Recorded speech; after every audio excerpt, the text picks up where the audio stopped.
Thank you so ये much. खिताब जीतने के लिए थैंक यू। कितनी एक्साइटेड और कितने कितना मजा आया आपने कैसे जीते? मतलब बहुत मज़ा आया। खतरों के खिलाड़ी में पहले ही बोलता हूँ कि बहुत ही टॉप में होने के बाद ही बहुत अंडररेटेड है, क्योंकि टीवी में जो हम लोग करते हैं उसका सिर्फ 2% दिखता है। और जो मज़ा आया वहाँ पर जाकर, तो ट्रॉफी लिफ्ट करना तो एक वो टिक था कि हाँ चीज़ें हो गई। लेकिन इट वाज अमेजिंग, बहुत ब्यूटीफुल एक्सपीरियंस था जो आपको कभी करने को नहीं मिलेगा। So I feel very blessed and happy and lucky.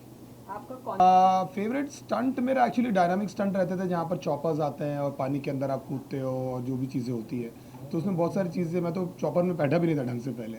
सो ऐसा कुछ होगा, एवरी सब स्टंट की एक स्पेशलिटी थी। सीनिक बहुत अच्छा था, बट चॉपर स्टंट और वाटर स्टंट एक्चुअली बहुत बहुत बहुत एक्साइटिंग था। कितना के लिए कितना चाह रही है? नहीं, बहुत ही चैलेंजिंग था यार। आपको लगता है टीवी में देखकर, जैसे मैंने पहले बोला, आपको समझ में नहीं आता है वहाँ पर जाकर कि क्या होने वाला है। आई रिमेंबर पहला ही दिन था और हम लोग वहाँ पर जान रहे थे क्रू को, लोगों से बात कर रहे थे, शिव, अर्जित, नायरा, जितने भी अपने, उन लोग से, अर्चना, सबसे मिल रहा था, और एकदम से चॉपर आया। तो जो फीलिंग होती है आप उसको पकड़ते हो, वो आपको कभी ज़िंदगी में मिलेगी नहीं।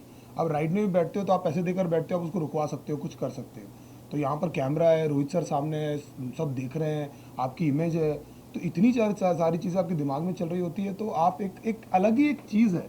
तो बहुत सारे लोग इसलिए स्टंट करने के बाद रोने लगते हैं, और उनको साइलेंस चाहिए रहता है। वो बोलते हैं भाई मुझे 10 मिनट दे दे, मुझे थोड़ा सा बैठना है। तो वो एक बहुत डिफरेंट फीलिंग है, जहाँ पर आपने कभी ज़िंदगी में अपने आप को इतना पुश किया ही नहीं है।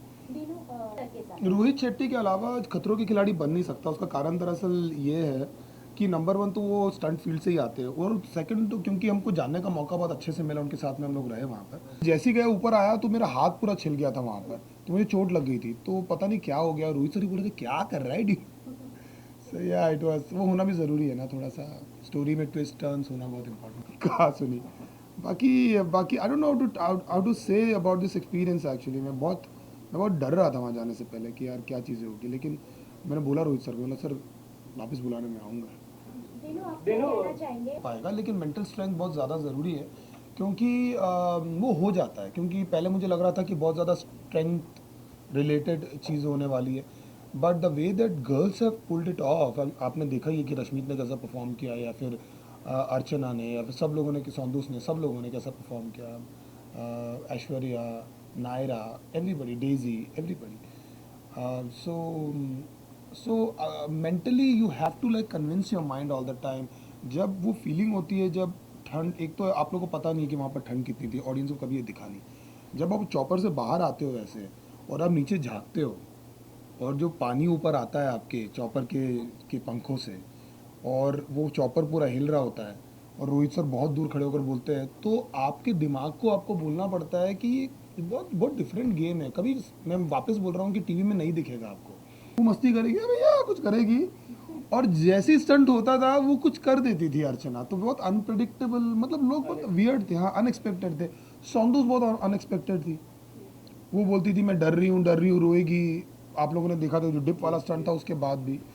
सो अलग, मतलब कुछ तो हो जाता था लोगों को, पता नहीं क्या क्या करते थे, मतलब तो या मतलब कुछ एरिया थे जहाँ पर मुझे मालूम था कि जैसे कि कुछ लोग नहीं तैर पाते हैं तो उसका मुझे बेनिफिट मिलेगा, या फिर रश्मित करती थी स्टंट, तो उसको भी डर नहीं लगता था खतरों सब। के ऑल सीजन्स में आप एक पहले रैपर रहे जी जिन्होंने पार्टिसिपेट भी किया जी और शो को विन भी किया, जी, तो कैसी वो फीलिंग? अच्छी फीलिंग है यार। मैं तो अपना, जब अभी मेरा जो लास्ट स्टंट हुआ था, मैं बहुत रोया, बहुत रोया मैं।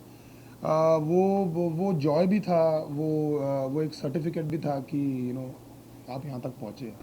हम सब बाहर से आए ना, हम लोग सब कुछ ना कुछ करना चाहते हैं, तो ये सब चीज़ें सिर्फ ऐसी ट्रॉफी उठाने की नहीं होती, तो उसके साथ बहुत सारी ऐसी फीलिंग आ जाती है। बहुत सारा आपका सफ़र आ जाता है, आपकी जगह आ जाती है। तो बहुत, वो आप डिस्क्राइब नहीं कर सकते, वो आप किसी को बता नहीं सकते, वो आपके अंदर चल रहा होता है। वो आप शुक्रिया बोल सकते हो ऊपर वाले का कि यार thank you for whatever is happening. No, there was no money to pay rent, there was nothing, वहाँ से लेकर यहाँ पर। तो it makes you very humble, कि आप बहुत हम्बल फील करते हो कि यार कि क्या है, मतलब कुछ तो भी हो रहा है। तो केप टाउन में भी बहुत होता था मेरे साथ कि मैं ऐसे आता तो मैं सुबह निकल के, जब लोग सेट पे पहुँचते थे तो हम लोग को स्टंट देखना अलाउड नहीं था।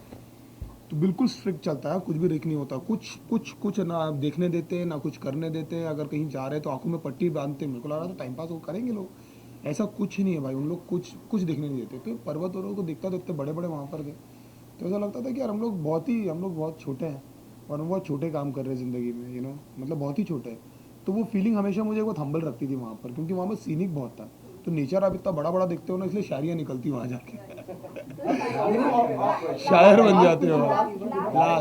लास्ट हाल पूछा तो कुछ नहीं यार, दोनों बहुत बड़े शो है और दोनों के लिए आपको कैरेक्टर चाहिए, दोनों के लिए आपके अंदर दम चाहिए। मतलब एक रूम में बंद होकर बातें करना और वहाँ पर इतना कुछ मैनेज करना और फ़ोन नहीं, आपके पास कुछ नहीं, वो भी छोटी मोटी बात नहीं है भाई, वो बड़ी बात है। वो लगता है दूर से, मतलब आपके पास कुछ नहीं है, आप 10 लोग के बीच में पड़े हुए हो और आपको सब लोग देख रहे हैं, आपके कितनी सारी चीज़ें छुपा के रखते हो ना आप लोगों से, बाहर आ रही है आपको पता है, आप विस्पर कर रहे हो तो कैमरा कैप्चर कर रहा है, वो छोटी मोटी बात थोड़ी है। मतलब वो दिखता इजी है लेकिन it's very tough thing to do. तो सबके लिए एक स्किल चाहिए, सबके लिए एक पर्सनैलिटी चाहिए, सबके लिए एक गुर्दा चाहिए। तो दोनों अपनी जगह, तभी वो शो दोनों इतने बड़े हैं। मतलब इंडिया की टॉप रियलिटी शो ही इसीलिए क्योंकि ये दोनों शो का नेचर ही ऐसा है कि कोई रेगुलर इंडिविजुअल वहाँ टिक नहीं सकता। खतरों में कोई कोई नहीं आ सकता ऐसे मुंह उठा के, वैसे बिग बॉस में नहीं आ सकता कोई। आपको लगता है कि आप वहाँ पर रहोगे, आप इतने लोग के बैठ, सब लोग को अटेंशन चाहिए, सब लोग कुछ कर रहे हैं, उसके बीच में आपको रहना है। सो सबका नेचर अलग अलग, इसलिए Kohli and Bumrah, you know. तो ये नहीं बोल सकते अरे यार बैट्समैन बड़ा, बॉलर नहीं तो बैट्समैन क्या करेगा भाई।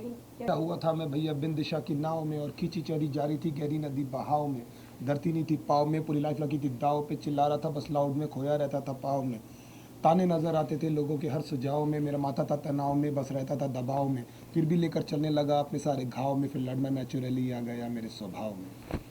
Very nice, very nice.